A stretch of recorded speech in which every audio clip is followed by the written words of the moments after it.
Hello，大家好，我係 Sila Studio 嘅主理人 Sila。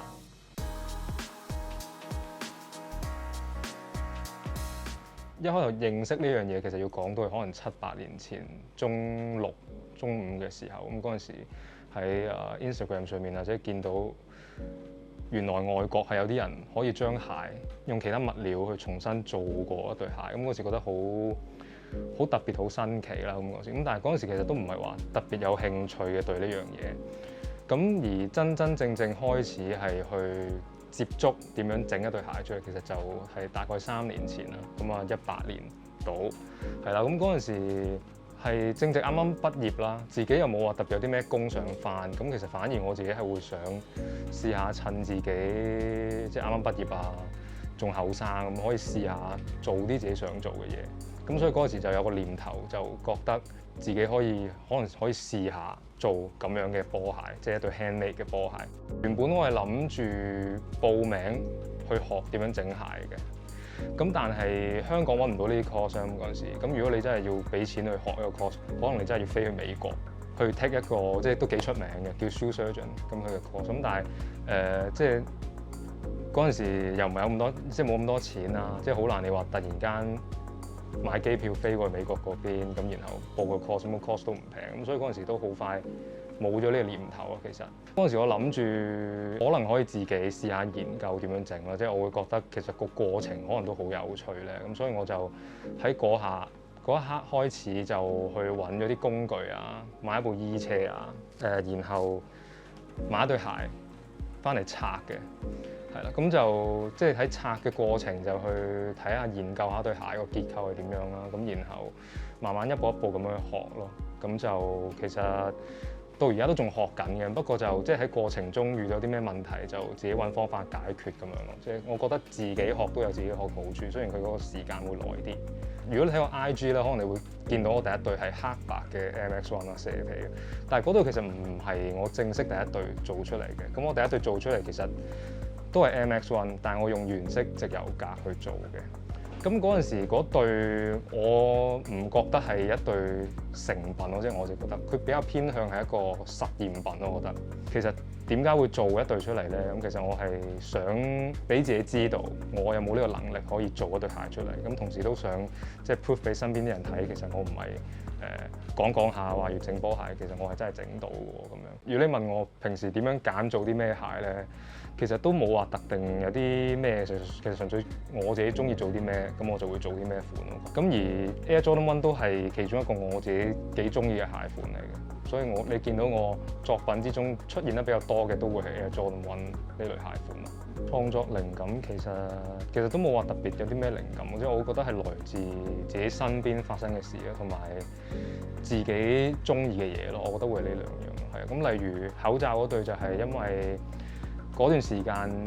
香港疫情啦，好嚴重啦，咁個香港人出街都要戴口罩，依家到而家都係啦。咁嗰陣時咁啱屋企其實有一堆口罩咧係有 defect 嘅，即係可能佢條帶斷咗啊，諸如此類咁樣，咁啲儲落一堆口罩。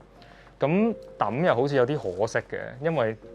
當時要揾口罩咪咁容易啦。咁但係與其抌咗佢，我諗不如攞嚟整對鞋，應該都幾好玩喎。咁樣係啦。咁至於點解係991咧？亦都係冇特別原因嘅，就係嗰陣時做 Nike 做到有少少厭，咁想揾啲新鮮嘢搞下，咁所以就嘗試將呢兩樣嘢 combine 埋一齊做咗對口罩嘅991咯。Custom One of One 嘅鞋款，佢個特色就係你可以用啲特別啲嘅物料去做一啲官方冇出過嘅鞋款或者配飾咁樣啦。咁而因為我做嘅其實係可以話係高級定製咁樣啦，即係佢定價比較高啦。咁佢亦都每一對都係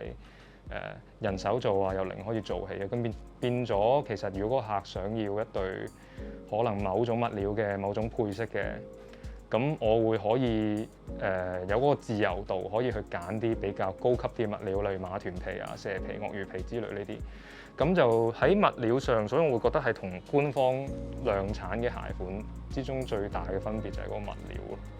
咁但係嗰次個客揾我就佢想做一對全白嘅 Air Force One。然後啡色剔，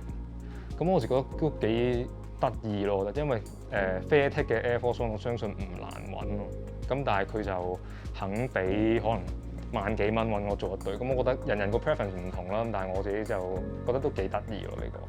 因為其實我啱先都講過，其實我中意 Jordan 呢個鞋款咁，但係其實我自己 prefer 佢1985年最 classic 最 original 嗰個鞋型多過而家 retro 嗰個版本嘅。咁呢對我就跟翻佢85年個版本啦，即係佢呢度直啲啊。咁其實你可能覺得可能同 retro 版本嗰個差唔多，其實你細心睇嘅話，其實佢成對都係唔一樣嘅。係啦，咁我覺得呢個先係最原汁原味嗰個樣。係啦，咁再加上用料方面，其實呢兩對我都用咗馬臀皮去做啦。咁馬臀皮佢係一隻都幾 high quality 嘅一種皮革，佢密度比較高啦，佢毛孔細啦。咁所以見到其實佢自己本身已經有嗰個光澤度喺度，咁呢個我覺得幾特別嘅。係咁將呢隻物料用落呢個 silhouette 上面，我就會覺得我自己幾中意呢個鞋款，係啦。咁 so far 呢兩對係我而家最中意嘅一款咯，我做嘅作品入面。其實我不嬲都中意用啲新嘅物料去應用喺鞋上面嘅，即係如果有發現到新嘅嘢，我會想試啦。咁其次我會想試下學傳統皮鞋嗰個鞋底個做法，咁嘗試可能將波鞋同皮鞋個底 combine 埋一齊，咁應該即係有個新舊嗰個對比，我覺得應該都會幾得意嘅，係啦。咁另外都如果可以都想試下，可能加少少有自己 signature 都多啲嘅一啲元素落對鞋度，可能 3D print 一啲膠嘅 parts 喺個鞋跟嗰度啊，諸如此類似咁樣嘅嘢，即係會有一個自己嘅特色多啲咯。係咁，呢啲係我目前想試嘅嘢啦。我覺得如果大家可能有興趣，想大家揾啲嘢夾下，咁其實我自己歡迎嘅。即係我覺得大家如果嗰個諗法相近啊，咁然後做出嗰樣嘢係新鮮係特別嘅，即係未見過，我會有興趣想試下咯。想整鞋嘅朋友啦。咁好多人問我嗰個，即係實在太多人問我啦，咁所以如果有機會我可以講一講，就係我整鞋個鞋底喺邊度嚟嘅咧？我有冇得賣啊？或者我可以喺邊度買啊鞋底？其實咧好簡單嘅，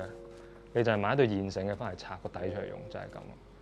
即係呢個就係唯一可以拎到原裝鞋底嘅方法。咁對於想學點樣整波鞋嘅朋友咧，我會建議大家真係嘗試揾一對鞋。係現成嘅波鞋啦，咁你唔一定要全新嘅，你可以二手啊，或者你着到已經殘晒一對鞋，咁你嘗試去拆散佢。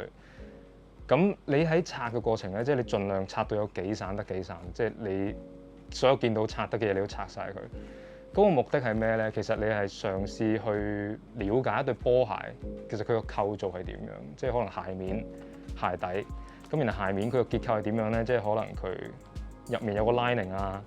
然後佢皮下面佢可能又會再襯一塊嘢喺底，令佢實淨少少啊，咁諸如此類。咁其實你喺拆嗰個過程咧，即係我會覺得你揾一對唔要嘅鞋，你成本唔係好高，你投入嘅嘢唔係好多啦。咁但係你喺拆嘅過程，你可以知道好多嘢。即係我會覺得你識得拆一樣嘢，你自然就會識得砌嗰樣嘢。咁亦都係相反嘅啫。咁所以有興趣我都會幾建議大家都真係拆一對試下，即係可能你會覺得比你想象中嘅複雜，或者比你想象中簡單。咁你從中發現到啲問題，你再揾方法去解決。咁你一步一步咁樣向前邁進咁樣。即係我自己都係咁樣嚟嘅，所以我會推薦大家有鞋就攞嚟拆下咁樣。